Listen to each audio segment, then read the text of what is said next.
ആവിയിൽ വേവിച്ചെടുക്കാൻ പറ്റാവുന്ന ഒരു സ്നാക്സാണ് നമ്മൾ ഉണ്ടാക്കുന്നത്. പഴം, ഗോതമ്പ് പൊടി, റവയും അത് മാത്രം മതി കേട്ടോ ഈ സ്നാക്സ് ഉണ്ടാക്കാൻ വേണ്ടിയിട്ട്. ഞാൻ സ്മിത. അപ്പോൾ നമ്മുടെ വീഡിയോയിലേക്ക് പോയാലോ? വയോട്ടാ. ഇന്ന് ഞാനുണ്ടല്ലോ പഴം, അതേപോലെ തന്നെ റവ, ഗോതമ്പ്, ഈ 3 സാധനങ്ങൾ ഉപയോഗിച്ചിട്ട് ആവിയിൽ വേവിച്ചെടുക്കുന്ന ഒരു സ്നാക്സ് ആയിട്ട് നമ്മൾ ഉണ്ടാക്കണേ. അപ്പോൾ അതിന് വേണ്ടി നോക്കിയാൽ ഒരു 5 അച്ച് വെല്ലം നമ്മൾ എടുത്തിട്ടുണ്ട്. ഇത് നമുക്ക് ഒന്ന് ഉരുക്കിയെടുക്കണം കേട്ടോ. അപ്പോൾ മധുരമൊക്കെ കൂടുതൽ വേണമെന്നുണ്ടെങ്കിൽ അതനുസരിച്ച് ഇത്തിരി മധുരമൊക്കെ കൂടുതൽ എടുക്കുന്നതുകൊണ്ടൊന്നും കുഴപ്പമില്ല കേട്ടോ. ഇതിലേക്ക് നമ്മളുണ്ടല്ലോ ഒരു 4 ഗ്ലാസിൻ്റെ അടുത്തേക്ക് തന്നെ നമ്മളിതാ കൂടുതൽ വെള്ളം ഒഴിച്ചിട്ട് തന്നെയാണ് നമ്മളിത് ഉരുക്കിയെടുക്കുന്നത്. നമുക്കിതിലേക്ക് വെള്ളത്തിൻ്റെ ആവശ്യം വേണേ. എന്നിട്ട് നമുക്കിതാ തീ കത്തിക്കാം. നമ്മുടെ ഈ ബെല്ലൊന്ന് ഉരുകട്ടെ കേട്ടോ. ബെല്ലം നോക്കിയേ നന്നായിട്ട് ഇതാ നമ്മളിത് അതേപോലെ കണ്ട നന്നായിട്ട് ഉരുക്കിയെടുത്തിട്ടുണ്ട്. ഇനി നമുക്ക് ഞാനിത് ഇങ്ങോട്ട് ഇറക്കി വെച്ച് അതേ സെയിം അടുപ്പുമ്പോൾ തന്നെ എന്താ ഒരു പാത്രം കൂടി അടുപ്പത്ത് കയറ്റാണ്. ഈ പാത്രം ഒന്ന് ചൂടാവട്ടെ കേട്ടോ. നമ്മുടെ പാത്രം എന്താ ചൂടായിട്ടുണ്ട്. അതിലേക്ക് നോക്കിയാൽ 1 ടീസ്പൂണ് നെയ്യ് നമ്മൾ ഇട്ട് കൊടുക്കണം കേട്ടോ. നെയ്യൊന്ന് ഉരുകി വരട്ടെ കേട്ടോ. നെയ്യൊക്കെ ഒഴിച്ചിടാ ഉരുകി വന്നിട്ടുണ്ട്. ഇനി ഇതിലേക്ക് ഞാനുണ്ടല്ലോ ഒരു 15 അണ്ടിപ്പരിപ്പ്, അതേപോലെ തന്നെ 15 ബദാം ഇതേപോലെ കണ്ടോ കഷ്ണങ്ങളാക്കി എടുത്തിട്ടുണ്ട്. അത് നമുക്കിതിലിട്ടിട്ട് ഒന്ന് വറുത്തെടുക്കാം കേട്ടോ. ചെറുതായിട്ടൊരു ഗോൾഡൻ കളർ വരെ വേണ്ടോ. അണ്ടിപ്പരിപ്പും ബദാമൊക്കെ ഇട്ട് ഇതേപോലെ ചെറുതായിട്ട് വേണ്ട ഒരു ഗോൾഡൻ കളർ വരുന്നുണ്ട്. ആ സമയത്ത് നോക്കിയാൽ വെളുത്ത എള്ളാട്ടാ. അതിപ്പോൾ കറുത്ത എള്ളയിലും കുഴപ്പമൊന്നുമില്ല. ഇതിപ്പോൾ എൻ്റെ കയ്യിൽ വെള്ള എള്ളുള്ള കാരണമായിട്ട് ഞാനത് ഇട്ട് കൊടുത്തോണേ. അപ്പോൾ 2 ടീസ്പൂൺ വെള്ള എള്ളാണ് നമ്മൾ ഇട്ടിട്ടുള്ളത്. ഇനി നമുക്കതിലേക്കുണ്ടല്ലോ ഒരു അത്യാവശ്യം വലുപ്പമുള്ള ഒരു മുറി നാളികേരമായിട്ട് നമ്മൾ ശരിക്കും എടുത്തിട്ടുള്ളത്. അതും കൂടി നമുക്ക് ഇതിലേക്ക് ഇട്ട് കൊടുക്കാം. നാളികേരം ഇട്ടിട്ട് നമ്മൾ നാളികേരം നന്നായി വറുത്തെടുക്കുക ഒന്നും ചെയ്യില്ല. 1 മിനിറ്റ് നന്നായിട്ടൊന്ന് ഇളക്കി കൊടുക്കാം കേട്ടോ. നാളികേരമൊക്കെ ഇട്ട് 1 മിനിറ്റ് നമ്മളിത് നന്നായിട്ട് ഇളക്കി കൊടുത്ത് അതിലേക്ക് നന്നായി പഴുത്തിട്ടുള്ള നേന്ത്രപ്പഴം കേട്ടോ 2 എണ്ണം അതേപോലെ ചെറിയ കഷ്ണങ്ങളാക്കി നുറുക്കിയിട്ടുണ്ട്. അത് നമുക്ക് ഇട്ട് കൊടുക്കാം.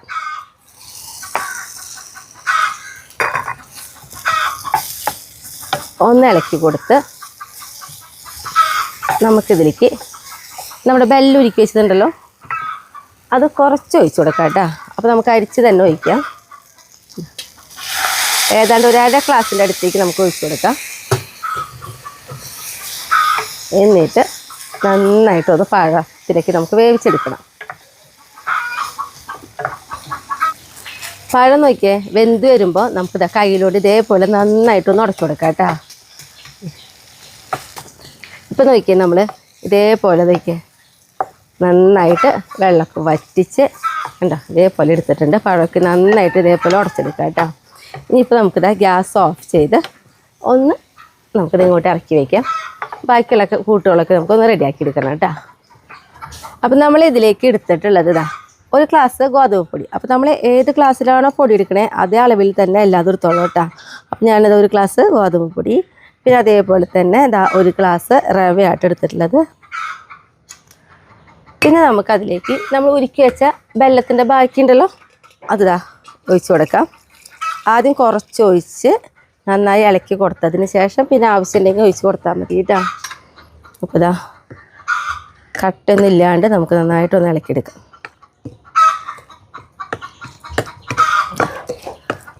കുറച്ചും കൂടി നമുക്ക് ഒഴിച്ചു കൊടുക്കാം കേട്ടോ നമ്മുടെ ശർക്കരപ്പാനി.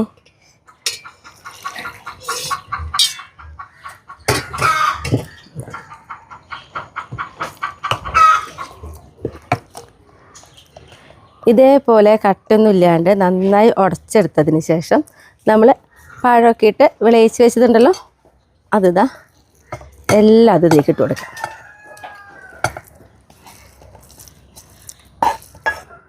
എന്നിട്ട് നന്നായിട്ട് മിക്സ് ചെയ്യുക. ഇതേപോലെ നന്നായി മിക്സ് ചെയ്തിട്ട് നമുക്ക് ഇത്തിരി അളവിൽ വേണം കേട്ടോ. അപ്പോൾ അതനുസരിച്ച് നമ്മൾ ബാക്കിയുള്ള ശർക്കരപ്പാനിയും കൂടി ഞാനിത് അതിലേക്ക് ഒഴിച്ചു കൊടുക്കുന്നുണ്ട്. ഇനി നന്നായിട്ട് ഒന്നും കൂടി ഇളക്കി മിക്സ് ചെയ്തെടുക്കാം. ഇതാണ് കേട്ടോ അളവ് കണ്ട. ഈ ഒരു അളവില്ലെങ്കിൽ നമ്മൾ കുറച്ച് വെള്ളമൊക്കെ ഒഴിച്ച് കൊടുത്തിട്ട് ഒന്ന് ഇതേപോലെ അളവിൽ ആക്കിയെടുക്കുകയും ചെയ്യാം കേട്ടോ. പിന്നെ നമുക്കിതിൽ മധുരമൊക്കെ ഒന്ന് ബാലൻസ് ചെയ്യാൻ വേണ്ടി നമുക്കതിലേക്ക് ഒരു നുള്ള് ഉപ്പിട്ട് കൊടുക്കുക. കണ്ടോ, ഇതേപോലെ ഒരു നുള്ള് ഉപ്പിട്ട് കൊടുത്തിട്ടുണ്ട്. പിന്നെ ഇതിൽ ലാസ്റ്റായിട്ട് നമ്മൾ ചെയ്യുന്ന ഒരു കാര്യം എന്ന് പറയുന്നത് സോഡാപ്പൊടിയാണ്. കണ്ടോ, ഒരു 1/4 ടീസ്പൂണിൻ്റെ അടുത്തേക്കാണ് എടുത്ത് നോക്കണേ. നിർബന്ധമില്ല, ഇടുന്നതുകൊണ്ട് ഇട്ട് കഴിഞ്ഞാൽ ഇത്രയും കൂടി നല്ല സോഫ്റ്റ്നെസ് ഉണ്ടാവും. പിന്നെ ഇതിപ്പോൾ ഇട്ടില്ലെങ്കിലും കുഴപ്പമൊന്നുമില്ല കേട്ടോ, കാരണം നമുക്കറിയാം റവയും ഗോതമ്പും പൊടി ആകുമ്പോൾ തന്നെ അത്യാവശ്യം നല്ല സോഫ്റ്റ്നെസ് ഉണ്ടാവും. ഇനിയിപ്പോൾ നമ്മൾ ഗസ്റ്റുകളൊക്കെ വരുമ്പോൾ ഇത്രയും കൂടി നല്ല സ്പോഞ്ച് പോലെയൊക്കെ വേണമെന്നുണ്ടെങ്കിൽ മാത്രം ഇട്ട് കൊടുത്താൽ മതി, നിർബന്ധമില്ല. അപ്പോൾ ഞാൻ ഒരു 1/4 ടീസ്പൂണ് സോഡാപ്പൊടിയും കൂടി ഇട്ട് കൊടുക്കുന്നുണ്ട്. നമുക്ക് നന്നായിട്ടൊന്ന് ഇളക്കി കൊടുക്കാം. പിന്നെ ഏറ്റവും ലാസ്റ്റിലായിട്ട് നമുക്കിതാ ഏലക്കായ കേട്ടോ, ഒരു 8 ഏലക്കായ നന്നായിട്ട് ചതച്ച്, അതായത് നന്നായി പൊടിഞ്ഞിട്ടില്ല എന്നാൽ ആ ഒരു രീതിയിലാട്ടോ ആക്കിയെടുത്തിട്ടുള്ളത്. നല്ല മണമൊക്കെ ഉണ്ടാവും ഇങ്ങനെ ഇട്ട് കഴിഞ്ഞാൽ. നമുക്ക് നന്നായിട്ടൊന്ന് ഇളക്കി കൊടുക്കാം. അപ്പം നമ്മുടെ എന്താ പറയുക, സ്നാക്സിനുള്ള മാവ് ഇതാ റെഡി ആയിട്ടുണ്ട്. ഇനി നമുക്കുണ്ടല്ലോ ഇതാ തീ കത്തിച്ച് ഇഡ്ഡലി ചെമ്പ് നമ്മൾ അടുപ്പത്ത് കയറ്റിയിട്ടുണ്ട്. അപ്പോൾ ഇഡ്ഡലി ചെമ്പിൻ്റെ ഇത്രയും ഭാഗത്തോളം നമ്മൾ വെള്ളം ഒഴിച്ചിട്ടാട്ടോ നമ്മൾ കയറ്റിയിട്ടുള്ളത്. അപ്പോൾ ഇത് വെള്ളം തിളക്കട്ടെ. നമുക്കിതാ 2 കിണ്ണ എടുത്തിട്ടുണ്ട്. ഇതിലേക്ക് നമുക്ക് കുറച്ച് നെയ്യ് ഒന്ന് പുരട്ടി കൊടുക്കാം കേട്ടോ.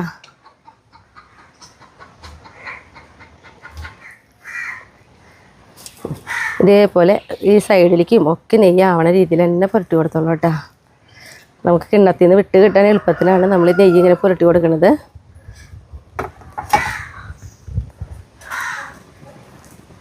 ഈ കിണ്ണത്തിലും അതേപോലെ തന്നെ നമ്മൾ പുരട്ടി കൊടുക്കുകയാണ്. നമുക്കുണ്ടല്ലോ നമ്മുടെ ഈ മാവിലേക്ക് ഉണ്ടാക്കണേക്കാളും മുന്നായിട്ടിട്ടാ 1 ടീസ്പൂൺ നെയ്യ് ഒഴിച്ച് കൊടുക്കുക. എന്നിട്ട് ഒന്ന് ഇളക്കി കൊടുക്കുക. എല്ലായിടത്തേക്കും ആ നെയ്യും ഇങ്ങോട്ട് ചെല്ലണ രീതിയിൽ നന്നായിട്ടൊന്ന് ഇളക്കി കൊടുക്കുക കേട്ടോ. ഇനി നമുക്കിതാ കിണ്ണത്തിലേക്ക് ഒഴിച്ച് കൊടുക്കാം.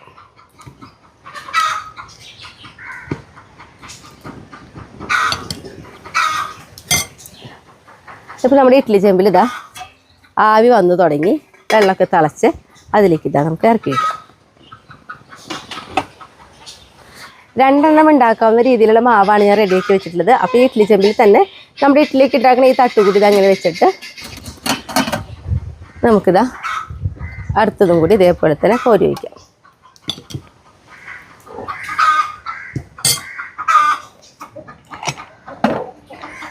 നമുക്കിതാ മൂടി വയ്ക്കാം കേട്ടോ. പെട്ടെന്ന് തന്നെ ആയി കിട്ടും കേട്ടോ. നമുക്കുണ്ടല്ലോ ഇതാ ഇഡ്ഡലി ചെമ്പ് തുറന്ന് നോക്കാം കേട്ടോ.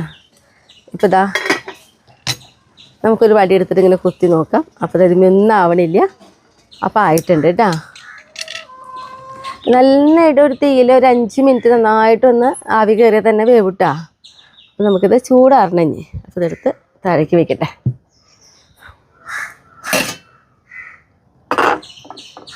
നല്ല ചൂടുണ്ട് കേട്ടോ, ഞാൻ എടുക്കണത് നോക്കണ്ട.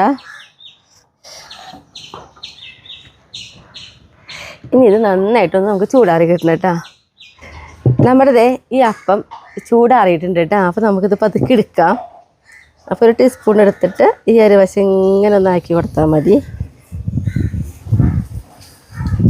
കണ്ടോ, സുഖമായിട്ട് ഇങ്ങനെ വിട്ടുപോരും.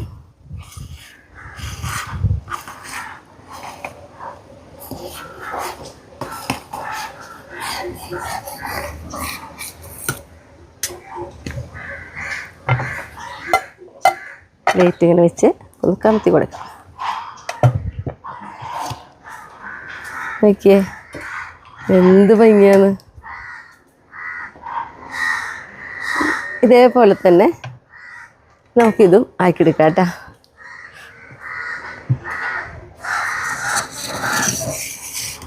നന്നായി ചൂടാറി കഴിഞ്ഞാൽ അങ്ങനെ സുഖമായിട്ട് വിട്ടു കേട്ടോ.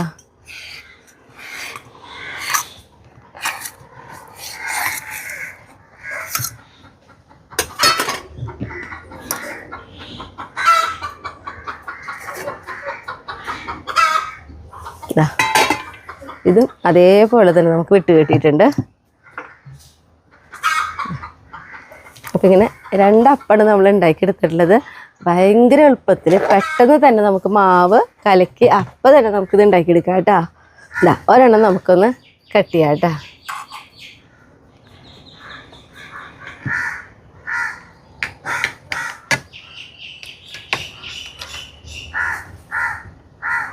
കണ്ടോ, ഇതേപോലെ ഇരിക്കും. നല്ല രസമായിട്ടാണ് കഴിക്കാൻ. അപ്പോൾ എന്തായാലും ടേസ്റ്റ് ചെയ്യാനായിട്ട് ഷായറ്റിനെ വിളിക്കട്ടെ.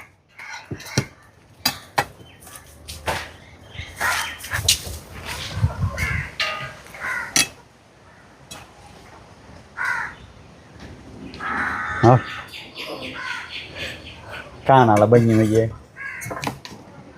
ഇതേമാതിരി കട്ട് ചെയ്തെടുക്കാം സുഖമായിട്ട്. ശരിക്കും വേണമെങ്കിൽ ഫുള്ള് കട്ട് ചെയ്തിട്ട് ആക്കായിരുന്നു.